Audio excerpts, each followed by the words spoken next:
want to take advantage of Dr. Shepard's presence right now and share a little bit about, she is an OBGYN. She helps us take care of our bodies in every way, shape, and form. So excited because we have this connection that we had basically before meeting, and it was instant.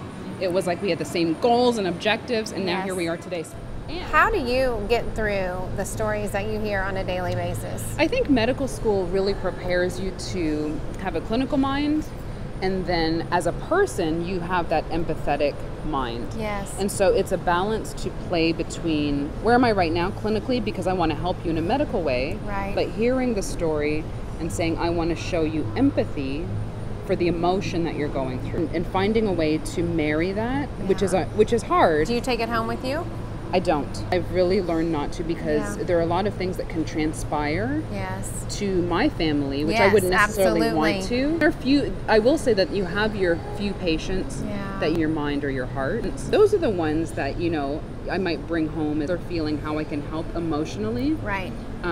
But I wouldn't say everyone, because that would be too many. Too many. Yeah. Too much. And you have your own family that you need to be available for. And that's the thing about clinicians, I think, is so important. Of all these stories that they hear, how do they make sure they're taking care of themselves and their own without giving everything to the career? Absolutely. Yeah, and that's a hard thing to do. It can be done. It can be done, and you're teaching us. I learned that the hard way. Oh, I'd break out in hives. I didn't know why. I'm stressed out about somebody I just talked to. You were taking on their stress. Absolutely. It's all boundaries. Yeah, I get sick in my stomach. Boundaries. And we have to be okay with them feeling like, wait, why aren't they here anymore? What's going on? There are some young women listening to this. What are some things you can pay attention to know, you know what, I do need to do a hormone panel in addition to my normal blood work and things like that. You know, and that's, you know, when you bring up hormones, I think sometimes we overthink it, but really it could be subtle things that are going on with you.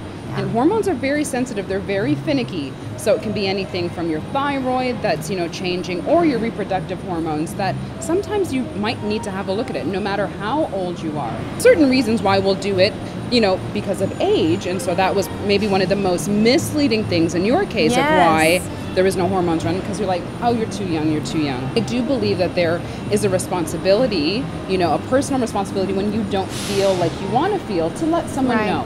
And to get a second opinion. You know, yesterday I was on GMA, and one of the things that I brought up was, which I bring up to so many of my patients, always feel like you can go get a second opinion. And that's really where the conversation starts, is that relationship that you have with your doctor, to make sure it's something that's organic and that you feel you're getting back the information that you want.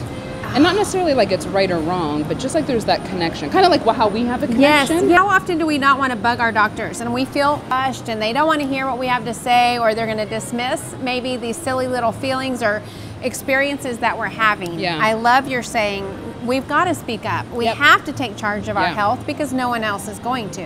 At the internet, we all love Dr. Google, but there's also I've been to Dr. Google a few times. Information that is accurate, and having that conversation.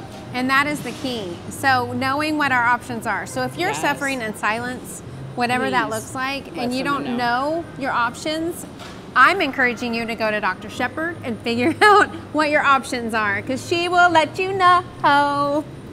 So I am so happy that you shared your story, because that's one thing in women's health. When we talk about things below the belt, that's typically how I term what I do, is everything below the belt. It's off as something that's taboo, or, you know, no one wants to talk about it because it's embarrassing, but it shouldn't be. You sharing your personal story is going to help so many other women, because they're in your place, or they have had this experience where they haven't shared it. And now that you have spoken up, they feel empowered to speak up too.